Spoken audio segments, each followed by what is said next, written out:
Bismillahirrahmanirrahim. Assalamu alaikum and hi everyone. I welcome you all to my channel Virtual Mind which we have with a new course General Mathematics for Grade 10. इस course का first unit algebraic formulas and application है और आज हम इसी से start करने वाले हैं। आज इस वीडियो लेक्चर को देखने के बाद आप लोग अलजेब्राइक एक्सप्रेशन और रेशनल एक्सप्रेशन को डिफाइन कर सकेंगे। आप लोग किसी भी गिवन अलजेब्राइक एक्सप्रेशन को एग्जामिन कर सकेंगे कि ये पॉलिनोमियल है या नहीं है। आप लोग किसी भी अलजेब्राइक एक्सप्रेशन को देख के ये बता सकेंगे कि ये रैशनल एक्सप्रेशन है या नहीं है। अलजेब्राइक एक्सप्रेशन को डिफाइन करने से पहले हमें ये पता होना चाहिए कि कांस्टेंट और वेरिएबल क्या होता है। चलो पहले देखते हैं कि कांस्टेंट क्या होता है। If the value of a quantity remains fixed, अगर किसी भी क्वांटिटी की वैल्यू फिक्स हो then it is called constant, तो उसको हम कांस्टेंट कहेंगे।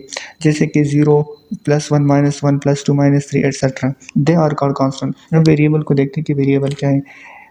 The letter use to denote numbers, वो लेटर जिनको हम इस्तेमाल करें किस लिए, नंबर को डिनोट करने के लिए, नंबर को जाहिर करने के लिए इन अलजबरा में आर कॉल्ड वेरिएबल्स, तो उसको हम वेरिएबल्स कहते हैं। Variable are usually denoted by small letter of English alphabet, और ये जो वेरिएबल होते हैं इसको हम अमूमन इंग्लिश के जो स्मॉल लेटर है ABCD से लेकर XYZ तक इसी से डिनोट करते हैं, इसी से जाहिर करते हैं। अब हम कांस्टेंट और वेरिएबल को जान गए हैं कि कांस्टेंट क्या होता है, यानी कोई भी नंबर 0 1 2 3 4 5 6 ये सारे हमारे पास कांस्टेंट है। और वेरिएबल क्या है, कोई भी इंग्लिश का लेटर यानी ABCXYZ ये हमारे पास क्या है, वेरिएबल्स है। अब आते हैं अलजेब्राइक एक्सप्रेशन की डेफिनेशन की तरफ कि अलजेब्राइक एक्सप्रेशन क्या है। Expression with join constant and variables with the help of basic mathematical operations such as addition, division, multiplication and subtraction और called algebraic expression। वो एक्सप्रेशन जो कांस्टेंट और वेरिएबल को बेसिक मैथमेटिकल ऑपरेशन की मदद से जोड़ सके, ऐसे एक्सप्रेशन को हम अलजेब्राइक एक्सप्रेशन कहेंगे। दोबारा सुने, ऐसे एक्सप्रेशन जो कांस्टेंट और वेरिएबल को मैथमेटिकल ऑपरेशंस की मदद से जोड़ सके, तो ऐसे एक्सप्रेशन को हम अलजेब्राइक एक्सप्रेशन कहते हैं। मैथमेटिकल ऑपरेशंस क्या है, जैसे एडिशन हो गया, जैसे डिवीजन हो गया, जैसे मल्टीप्लिकेशन हो गया, जैसे सब्ट्रैक्शन हो गया। एग्जांपल देके हमारे पास x है, ये एक वेरिएबल है, और 2 है, ये एक कांस्टेंट है। अब इन दोनों को हम ज्वाइन करते हैं, इन दोनों को हम जोड़ते हैं किसकी मदद से, किसी भी मैथमेटिकल ऑपरेशन की मदद से। चले हम प्लस लगा देते हैं। अब देखिए ये हमारे पास वेरिएबल है और ये एक कांस्टेंट है। अब इस वेरिएबल को और इस कांस्टेंट को किसने जोड़ा, बेसिक मैथमेटिकल ऑपरेशन यानी प्लस ने जोड़ा। तो ये वाला जो एक्सप्रेशन बना ये हमारे पास एक अलजेब्राइक एक्सप्रेशन बना, और ऐसे एक्सप्रेशन को हम अलजेब्राइक एक्सप्रेशन कहते हैं। यहाँ पर सब्ट्रैक्शन भी आ सकता है, यहाँ पर डिवीजन भी आ सकता है, यहाँ पर मल्टीप्लिकेशन भी आ सकता है। इसकी मज़ीद मिसालें आप देख सकते हैं। 2x + 3, इसमें 2 आपके पास क्या है, कांस्टेंट है, और x आपके पास क्या है, वेरिएबल है, और प्लस जो है आपके पास ये आपके पास बेसिक मैथमेटिकल ऑपरेशन है, और साथ में 3 है। तो आपके पास ये एक अलजेब्राइक एक्सप्रेशन है। 12x ये आपके पास एक अलजेब्राइक एक्सप्रेशन है। 2x² + 3x + 5 ये आपके पास एक और अलजेब्राइक एक्सप्रेशन है। सिमिलरली ये दोनों भी आपके पास अलजेब्राइक एक्सप्रेशंस है। अब पॉलिनोमियल को डिफाइन करने की कोशिश करते हैं। यहाँ पर अगर आप देख सकें, if the exponent of each term in algebraic expression, अगर अलजेब्राइक एक्सप्रेशन के हर एक टर्म का जो एक्सपोनेंट हो वो क्या हो, वो 0 हो, या और पॉजिटिव इंटीजर, या अगर वो पॉजिटिव इंटीजर हो इस कॉल्ड पॉलिनोमियल, तो उसको हम पॉलिनोमियल कहेंगे। कि यहाँ पर टर्म यूज़ हुआ है एक्सपोनेंट। एक्सपोनेंट क्या होता है, यहाँ पर आप देख सकते हैं x⁻² लिखा हुआ है, तो इसमें x जो है ये आपके पास बेस है, और इसके ऊपर जो 2 लगा हुआ है इसको एक्सपोनेंट कहते हैं। तो यहाँ पर यही बात कही जा रही है, अगर अलजेब्राइक एक्सप्रेशन के हर एक टर्म का एक्सपोनेंट 0 हो, क्या, और अ पॉजिटिव इंटीजर, या उसका जो एक्सपोनेंट हो हर एक टर्म का वो कोई पॉजिटिव इंटीजर हो, तो उसको हम पॉलिनोमियल कहते हैं। यहाँ पर देखें एग्जाम्पल में x² + 2x + 3, तो इसमें हमारे पास 3 टर्म्स हैं। पहला है x², दूसरा है 2x और तीसरा है 3। इसमें 3 टर्म्स हैं, और अगर यहाँ पर हम देखें तो इसका जो एक्सपोनेंट है x का वो पॉजिटिव इंटीजर यानी 2 है, और यहाँ पर 2x यानी इस x के ऊपर जो एक्सपोनेंट है वो 1 है। यहाँ पर 3 के साथ कोई आपको वेरिएबल नज़र नहीं आता, लेकिन यहाँ पर 3 के साथ x⁻0 है, तो यहाँ पर x की पावर जो है वो 0 है। तो हमने यहाँ पर क्या पढ़ा कि अगर अलजेब्राइक एक्सप्रेशन के हर एक टर्म का पावर 0 हो तो यहाँ पर ये ज़ीरो है, सही है। या अगर ऐसा ना हो, अगर वो ज़ीरो ना हो, वो अगर कोई पॉजिटिव इंटीजर हो, तो यहाँ पर क्या है 1 है, तो ये पॉजिटिव इंटीजर है। और यहाँ पर अगर हम देखें तो 2 है, तो ये भी एक पॉजिटिव इंटीजर है। तो ऐसे एक्सप्रेशन को हम पॉलिनॉमियल कहेंगे। बस सिंपल सी बात है। फर्ज करें आपके पास अगर आ गया x पावर -1, तो ये आपके पास एक पॉलिनॉमियल नहीं है, क्योंकि इसका जो एक्सपोनेंट है वो आपके पास पॉजिटिव नहीं है। पॉलिनॉमियल के लिए ज़रूरी चीज़ क्या है कि आपके पास जो उसका एक्सपोनेंट हो वो क्या हो, पॉजिटिव हो या ज़ीरो हो, तो इसको हम पॉलिनॉमियल नहीं कह सकते। अगर आपके पास आ जाए x पावर 1, तो ये आपके पास एक पॉलिनॉमियल है। क्यों पॉलिनॉमियल है? क्योंकि इसका जो एक्सपोनेंट है वो +1 है। अब आते हैं रेशनल एक्सप्रेशन की डिफिनीशन की तरफ कि रेशनल एक्सप्रेशन क्या है। An expression of the form p over q where qx is not equal to 0 and both px and qx are polynomials is called rational expression।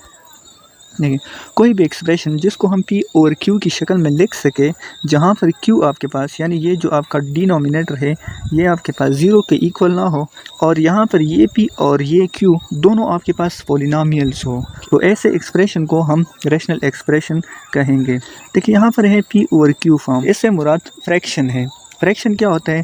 जैसे आपके पास 5/2 हो गया, तो ये आपके पास एक्सप्रेशन है और इसको p ओवर q फॉर्म कहते हैं। कोई भी ऐसा एक्सप्रेशन जो आपके पास p ओवर q फॉर्म में हो, जहाँ पर q आपके पास 0 के इक्वल ना हो और आपके पास p और q दोनों पॉलिनॉमियल्स हो, तो ऐसे टर्म को हम क्या कहेंगे? रैशनल एक्सप्रेशन कहेंगे। एग्जांपल देखते हैं, 3x - 2 ओवर 2x + 1, ये आपके पास एक रैशनल एक्सप्रेशन है, क्योंकि ये p/q के फॉर्म में है, यानी ये एक फ्रैक्शन फॉर्म में है, तो इसलिए ये आपके पास एक रैशनल एक्सप्रेशन है।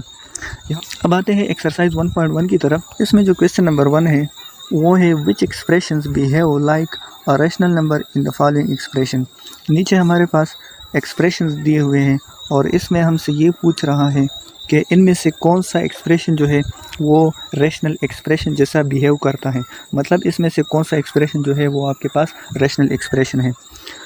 तो यहाँ पर अगर हम फर्स्ट को देखें, x + 1 को अगर हम देखें, तो x + 1 आपके पास क्या है? यह आपके पास एक रैशनल एक्सप्रेशन है। इसकी वजह है कि इस x + 1 को हम p ओवर q फॉर्म में लिख सकते हैं, और कोई भी एक्सप्रेशन जिसको हम p ओवर q फॉर्म में यानी फ्रैक्शन फॉर्म में लिख सके वो हमारे पास क्या कहलाएगा? वो हमारे पास रैशनल एक्सप्रेशन कहलाएगा। यहाँ पर इसको अगर हम देखें तो ये भी हमारे पास एक रैशनल एक्सप्रेशन है। ये हमारे पास एक ऐसा एक्सप्रेशन है जो रैशनल नंबर की तरह बिहेव करता है। रैशनल नंबर कौन सा होता है? जिसको हम p ओवर q में लिख सकें। यहाँ पर इसको अगर हम देख सकें तो इसकी अगर हम पहले टर्म को देखें तो ये हमारे पास एक पॉलिनॉमियल है। क्यों पॉलिनॉमियल है? क्योंकि x के ऊपर जो पावर है वो पॉजिटिव इंटीजर है। अगर हम इसकी सेकंड टर्म की बात करें तो ये हमारे पास 3 ओवर x है, और ये 3 ओवर x जो होता है ये हमारे पास बराबर होता है 3x पावर -1। क्यों होता है? जब भी हम डिनोमिनेटर से किसी नंबर को न्यूमरेटर में लेके आते हैं तो उसकी पावर जो होती है वो नेगेटिव में चली जाती है, माइनस में चली जाती है। तो यहाँ पर अगर हम इसके पावर को देखें तो ये हमारे पास -1 है। तो रैशनल एक्सप्रेशन के लिए ज़रूरी क्या था कि वो उसका हर एक टर्म जो है वो पॉलिनॉमियल हो, और पॉलिनॉमियल के लिए ज़रूरी क्या था कि उसके हर एक टर्म की जो एक्सपोनेंट हो वो नेगेटिव में ना हो, वो पॉजिटिव इंटीजर हो या ज़ीरो हो। तो अगर यहाँ पर इसको हम देखें तो इसको हम सिंपली ये इस तरह भी लिख सकते हैं, x पावर 2 + 3x पावर -1। तो यहाँ पर इसके अगर फर्स्ट टर्म तो इसकी ठीक है पॉलिनॉमियल है, लेकिन अगर इसके हम सेकंड टर्म को देखें तो ये पॉलिनॉमियल के रूल को वायलेट कर रहे हैं, तो इसलिए हमारे पास एक रैशनल एक्सप्रेशन नहीं है। अगर यहाँ पर हम इसको देखें तो ये बिल्कुल p ओवर q फॉर्म में है, फ्रैक्शन फॉर्म में है, ये भी पॉलिनॉमियल है और ये डिनोमिनेटर जो है ये भी पॉलिनॉमियल है। सो इसलिए ये एक रैशनल एक्सप्रेशन है। यहाँ पर अगर हम इसको देखें तो यहाँ पर इसका फर्स्ट टर्म भी पॉलिनॉमियल है, ये भी पॉलिनॉमियल है, ये भी है, ये भी है। इसके डिनोमिनेटर में अगर इसके सारे टर्म्स अगर हम देखें तो ये भी सारे पॉलिनॉमियल हैं। तो न्यूमरेटर में भी पॉलिनॉमियल है और डिनोमिनेटर में भी पॉलिनॉमियल है, तो इसलिए इसको हम एक रैशनल एक्सप्रेशन कह सकते हैं। अब आते हैं क्वेश्चन नंबर 2 की तरफ। क्वेश्चन नंबर 2 में क्या कहता है? Which expressions are polynomial in the following expression. नीचे हमारे पास 5 एक्सप्रेशंस गिवन है और हमसे ये पूछा जा रहा है कि इसमें से कौन सा जो है वो पॉलिनॉमियल है। सो देखते हैं 1 बाय 1 के इसमें से कौन सा पॉलिनॉमियल है और कौन सा पॉलिनॉमियल नहीं है। यहाँ पर अगर हम फर्स्ट नंबर को देखें, ये हमारे पास है x + 1 under square root. Square root की जो वैल्यू है ये आपको पता होना चाहिए 1/√। 2 के इक्वल होता है। तो इसको हम यूँ भी लिख सकते हैं कि ये हमारे पास इक्वल होता है x प्लस 1 होल पावर 1/2। अब होल पावर 1/2 हमने क्यों लिखा? हमने इसलिए लिखा कि यहाँ पर x प्लस 1 के ऊपर इसका जो एक्सपोनेंट है वो क्या है? स्क्वायर रूट है, और स्क्वायर रूट की जो वैल्यू होती है वो आपके पास क्या होती है? 1/2 होती है। तो यहाँ पर अगर इसकी हम एक्सपोनेंट की बात करें तो ये पॉजिटिव में तो है, लेकिन ये हमारे पास होल नंबर नहीं है, ये हमारे पास इंटीजर नहीं है। इंटीजर क्या होते हैं? इंटीजर आपके पास 1 हो गया, 2 हो गया, 3 हो गया, 4, यानी वो फ्रैक्शन फॉर्म में नहीं होती। अगर इसको हम देखें तो ये 1/2 जो है ये फ्रैक्शन फॉर्म में है, लिहाजा ये इंटीजर ही नहीं है, ये होल नंबर ही नहीं है। तो पॉलिनॉमियल के लिए क्या ज़रूरी है कि उसका जो पावर हो वो इंटीजर हो या होल नंबर हो, और वो कौन सा इंटीजर हो? वो पॉजिटिव हो, वो नेगेटिव में भी ना हो। तो यहाँ पर अगर हम इसके एक्सपोनेंट की बात करें तो वो हमारे पास स्क्वायर रूट है, और स्क्वायर रूट की वैल्यू 1/2 है, और 1/2 जो है हमारे पास एक इंटीजर नहीं है, तो इसलिए हम इसको पॉलिनॉमियल नहीं कह सकते। सेकंड क्वेश्चन की हम बात करें x power 2 plus 2x plus 3, तो इसका जो फर्स्ट टर्म है ये भी हमारे पास पॉलिनॉमियल है। पॉलिनॉमियल क्यों है? क्योंकि इसका जो एक्सपोनेंट है वो पॉजिटिव इंटीजर है, यानी +2 है। और यहाँ पर अगर हम ये वाला टर्म देखें तो ये भी हमारे पास एक पॉलिनॉमियल है, और 3 भी हमारे पास एक पॉलिनॉमियल है। सो इस पूरे टर्म को हम कह सकते हैं कि हमारे पास एक पॉलिनॉमियल है। अगर हम थर्ड नंबर को देखें तो इसके फर्स्ट टर्म को अगर हम देखें, ये हमारे पास है x पावर 2, तो ये x की जो एक्सपोनेंट है वो पॉजिटिव इंटीजर है, ये ठीक है, ये पॉलिनॉमियल के रूल को वायलेट नहीं करता। लेकिन इसके अगर हम सेकंड टर्म को देखें तो ये हमारे पास है 1/x। तो 1/x को अगर हम देखें तो ये हमारे पास इक्वल होता है x पावर -1। अब जब इसकी जो पावर है वो -1 है, इसका एक टर्म जो है वो पॉलिनॉमियल के रूल को वायलेट करता है। अब जब ये रूल को वायलेट करता है तो ये हमारे पास एक पॉलिनॉमियल नहीं हो सकता, क्योंकि पॉलिनॉमियल के लिए ज़रूरी है कि हर एक टर्म जो है, जो एक्सपोनेंट हो वो पॉजिटिव इंटीजर हो या वो 0 हो। अब इसको अगर हम देखें तो ये हमारे पास एक पॉलिनॉमियल है। ये पॉलिनॉमियल क्यों है? क्योंकि यहाँ पर x का जो एक्सपोनेंट है वो भी पॉजिटिव इंटीजर है, y का जो एक्सपोनेंट है वो 1 है, यानी वो भी पॉजिटिव है। और इस सेकंड टर्म को अगर हम देखें 5xy को, तो x के ऊपर भी जो एक्सपोनेंट है वो भी पॉजिटिव है, y के ऊपर भी जो एक्सपोनेंट है वो भी पॉजिटिव है, लिहाजा ये हमारे पास एक पॉलिनॉमियल है। अब यहाँ पर अगर इस क्वेश्चन को हम देखें, x power -3 minus 1/2 x power 2 plus 3/4, तो अगर हम इसके फर्स्ट टर्म को देखें तो ये पॉलिनॉमियल के रूल को वायलेट नहीं करता। इसका जो एक्सपोनेंट है वो +3 है, यानी ये ठीक है, ये वाला टर्म। लेकिन अगर हम सेकंड टर्म को देखें तो ये हमारे पास क्या है? 1/2 x पावर 2, और ये हमारे पास किस चीज़ के इक्वल होगा? अगर हम 2 पावर x2 को हम न्यूमरेटर में लेके जाएंगे तो ये हमारे पास बन जाएगा 2x पावर -2। तो सेकंड जो टर्म है ये आपके पॉलिनॉमियल के रूल को वायलेट करता है, so that's why it is not a polynomial. अब आते हैं क्वेश्चन नंबर 3 की तरफ।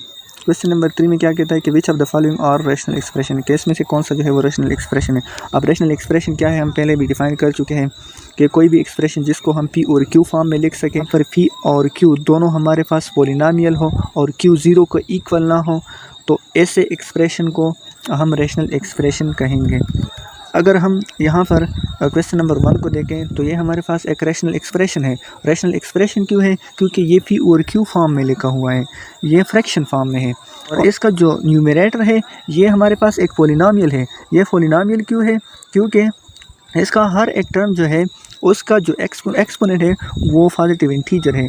इसका +2 है, इसका +1 है, और 3 को अगर हम देखें तो इसके साथ x लगा हुआ है और उसका जो एक्सपोनेंट है वो 0 है। तो पॉलिनॉमियल के लिए क्या ज़रूरी है कि उसका हर एक टर्म जो है उसका जो एक्सपोनेंट हो वो या पॉजिटिव इंटीजर हो या 0 हो। तो इसका न्यूमरेटर में हमारे पास पॉलिनॉमियल है, तो डिनोमिनेटर में भी पॉलिनॉमियल मौजूद है। तो P भी पॉलिनॉमियल है और यहाँ पर Q भी पॉलिनॉमियल है, और Q आपके पास 0 के इक्वल भी नहीं है, so that's why it is a rational expression. अब आते हैं क्वेश्चन नंबर 2 की तरफ। क्वेश्चन नंबर 2 में अगर हम देखें तो यहाँ पर है x power 3 plus 4/x plus 2। अगर हम इस एक्सप्रेशन के फर्स्ट टर्म को देखें तो ये क्या है? x पावर 3 है, और x पावर 3 मतलब इसका जो एक्सपोनेंट है वो एक पॉजिटिव इंटीजर है। और लेकिन अगर इसके हम सेकंड टर्म को देखें तो ये क्या है? 4/x है, और 4/x इक्वल होता है 4x माइनस 1 के। तो इस टर्म का जो एक्सपोनेंट है वो माइनस में है, नेगेटिव है। तो पॉलिनॉमियल के लिए ज़रूरी है कि हर एक टर्म जो हो वो पॉजिटिव इंटीजर हो। तो यहाँ पर इसका जो एक्सपोनेंट है वो नेगेटिव इंटीजर में आता है। सो ये इसलिए ये रूल्स को वायलेट करता है पॉलिनोमियल को। सेकंड जो इसका टर्म है, तो ये जो एक्सप्रेशन है ये आपके पास रैशनल एक्सप्रेशन नहीं है। इसकी तरफ आते हैं x power 2 + 3 under square root -1। अगर हम इसके पहले टर्म को देखें तो ये हमारे पास है x power 2 + 3 under square root. तो ये आपके पास जो x पावर 2 + 3 होता है ये आपके पास बराबर होता है x पावर 2 + 3 होल पावर 1/2 के बराबर होता है। अब होल पावर 1/2 के बराबर क्यों है? क्योंकि यहाँ पर जो स्क्वायर रूट की जो वैल्यू होती है वो 1/2 के इक्वल होती है, और 1/2 जो है वो हमारे पास एक इंटीजर नहीं है, ये एक फ्रैक्शन फॉर्म में है। सो पॉलिनोमियल के लिए ज़रूरी है कि हर एक टर्म जो हो वो क्या हो, वो पॉजिटिव इंटीजर हो। तो यहाँ पर इस फर्स्ट टर्म की जो एक्सपोनेंट है, इसकी जो पावर है वो इंटीजर में नहीं है, वो होल नंबर में नहीं है। सो इसलिए ये आपके पास एक रैशनल नंबर नहीं हो सकता। इसको अगर हम देखें तो ये 1/x जो है ये इक्वल होता है x पावर -1। अब यहाँ पर इसकी पावर को अगर हम देखें तो ये नेगेटिव इंटीजर में है, इसलिए ये आपके पास एक रैशनल एक्सप्रेशन नहीं है। यहाँ पर देखें 2/1 ये p/q फॉर्म में मौजूद है। So that's why it's a rational expression. ये भी आपके पास p/q फॉर्म में मौजूद है। 3 भी आपके पास एक पॉलिनोमियल है और x पावर 3 - 1 भी एक पॉलिनोमियल है, इसलिए ये आपके पास रैशनल एक्सप्रेशन है। क्वेश्चन नंबर 4 को इंशाल्लाह नेक्स्ट वीडियो लेक्चर में एक्सप्लेन करेंगे। अगर वीडियो अच्छी लगी हो तो लाइक करें, चैनल को सब्सक्राइब करें। अगर कोई कन्फ्यूजन हो तो कमेंट करें और अपने फ्रेंड्स के साथ शेयर करें।